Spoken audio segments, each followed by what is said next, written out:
Today's film is about the fateful love of an atheist and a Christian woman. The price for that love.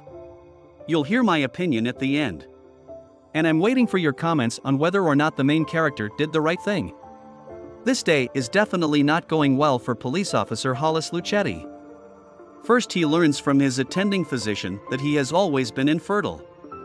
After which he has a fair question. Whose children, then, are he and his wife raising? And then, he gets word at work that they have a jumper on the roof.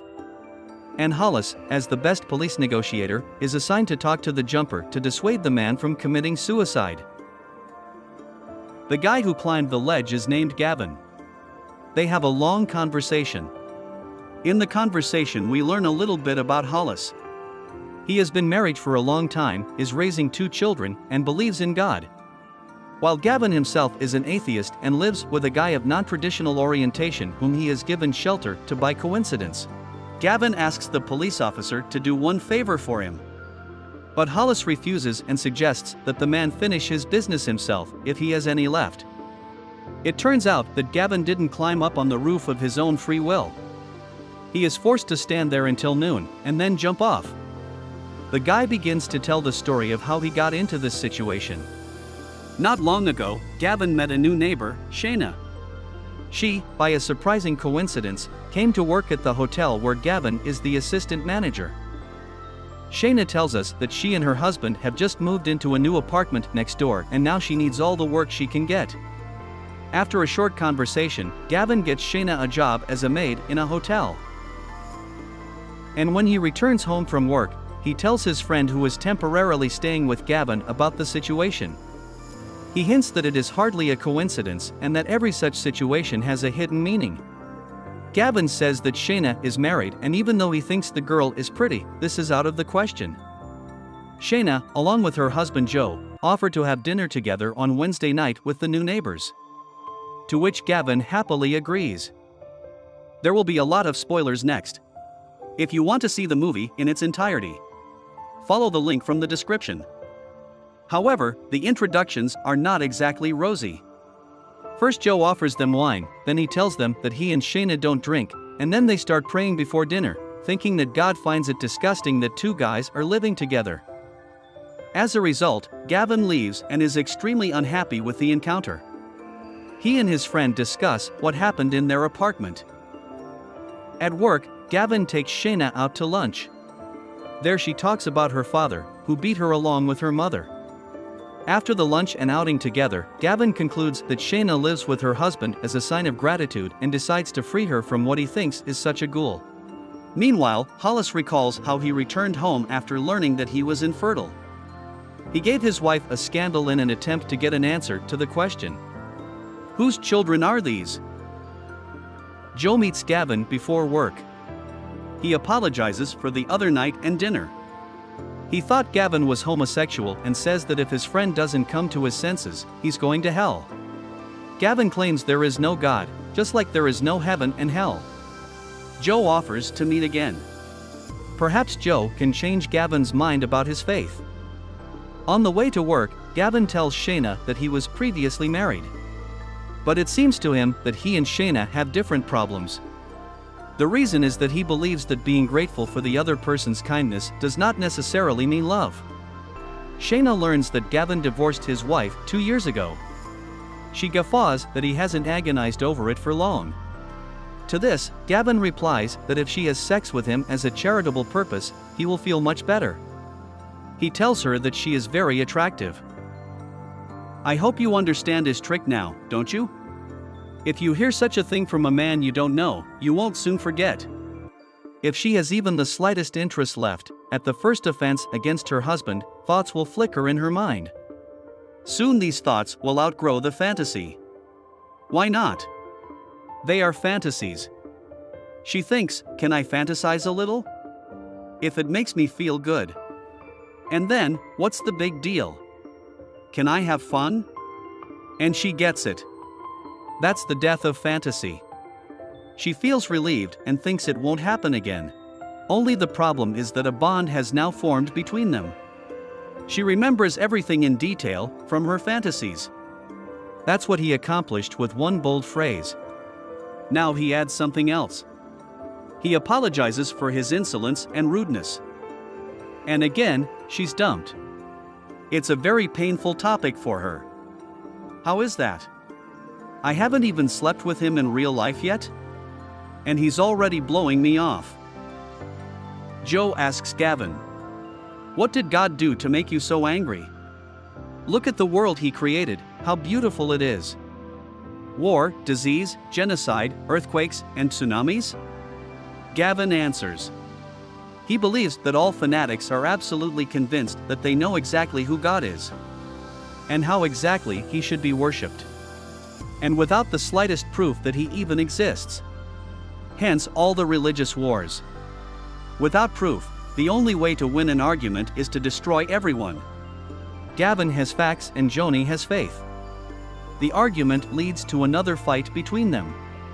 And Shane asks Gavin to leave. The next day, Shayna takes Gavin for a walk. She tells him that when she was 18, she got hooked on weed. And then it went downhill and she hit rock bottom. Then she ran out of money and found herself a pimp. One day he sent her to a guy who liked to do it in church. But he didn't warn her that he liked to swing his fists. She woke up in the morning and couldn't even get up. She crawled to the altar, hoping to steal something. And that's where Joe found her. He took her to the hospital and stayed with her. If it wasn't for him, it's unlikely she would have survived. Joe was the first man who saw something good in her. And he takes care of her. Gavin says she is a strong and intelligent woman and can take care of herself. He says she is very pretty and likes her a lot. Shayna replies that he is pretty, too. So she asks him to stay away not only from her husband, but also from herself. Of course, Gavin listened to her and distanced himself. No meetings and minimal contact at work. And 3 weeks later, Shayna tells Gavin that Joe has helped her see other joys in life. That the world is much bigger than herself, and the same thing shows her Gavin. Look at the stars, the light of some of them walks 2.5 million light years to us. When they began their journey, there were dinosaurs living on Earth. No better example. Hollis discovers that the children he is raising are from his younger brother. His wife did this solely out of love for her husband. Since he really wanted to have children, but he could not have children of his own for medical reasons. Hollis asks Gavin what happened next with Shayna. And Gavin continues his story. Shayna starts dating Gavin and engaging in intimacy wherever she can, at every opportunity at work, in the rented hotel rooms where they work, and even at Gavin's home.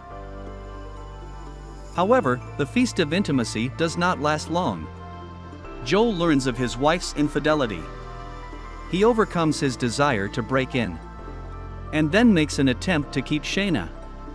He wants to go with her to Africa and help the locals. But all to no avail. The trigger is a conversation he overhears between Gavin and his wife when he convinces her to leave Joe, and Shane asks her to wait 3 more days. As she fears for the sanity of her no longer beloved husband. And all these thoughts come to Shayna's mind not unreasonably. As we later find out who her husband was before he embraced faith in God. Joe's religious morals cannot stand the fear of losing Shayna forever. Joe waits for Gavin and begins to tell him what his life was like before he accepted Vera.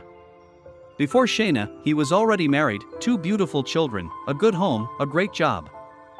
But the world in which we live is an abomination, and he tried many abominations in this life himself.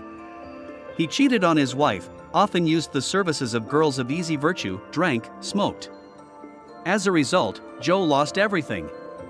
His wife left him, he was fired from his job, and he lost his children. Just like Gavin lost his child. Only Gavin was happily married until his daughter was killed in an accident. That's why he lost faith. He thought it was unfair that he was alive and his daughter wasn't. He was driving the car involved in the accident. At the end of the dialogue, Joe explicitly tells Kevin to stay away from his wife. After a while, Joe calls Gavin from Shayna's phone. He tells him to climb to the roof of the building and think maybe he can find God there. Gavin has to stay there until noon and then jump or Joe will shoot Shayna. Hollis resents the fact that Gavin didn't tell him about it right away. He says he could have found him, and no one would have gotten hurt. He notices the reflection of some optics in the window, and guesses that they are being watched. Hollis sends a squad of police there and asks Gavin not to do what he is up to. Hollis is not going to talk some sense into him. He knows that Gavin is facing a difficult choice. But we can't know for sure what people are capable of in different situations. Just to believe that Joe would kill his wife is pretty stupid. Gavin doesn't even know what he himself is capable of? Could you kill your mother? To save your father's life? Or kill one child? To save the life of another? There's no way to know all that. Gavin believes that Joe can do it. He asks Hollis to tell Shayna that he loved her, and then jumps off the ledge. I guess it would be hard for me to say how Gavin should have acted in this situation.